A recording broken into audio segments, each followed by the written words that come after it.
Every firework begins with raw elements pulled straight from the earth. Purity at this stage determines how clean the explosion will burn. The right wood controls the speed of the flame.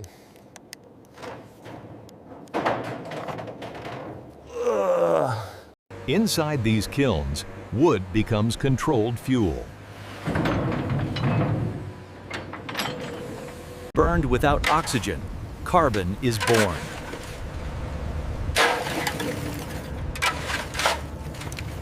This compound feeds oxygen to the fire.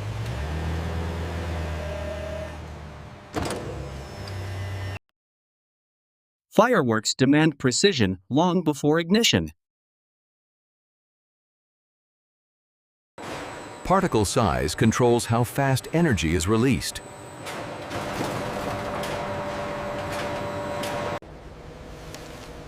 One spark here could end everything.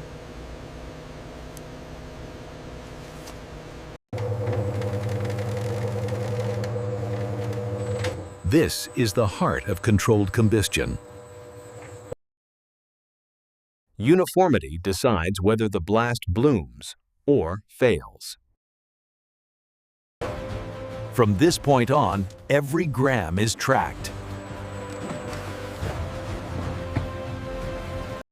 Now the raw energy moves inside.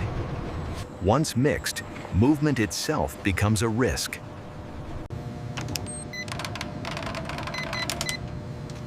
Every transfer is documented, no exceptions.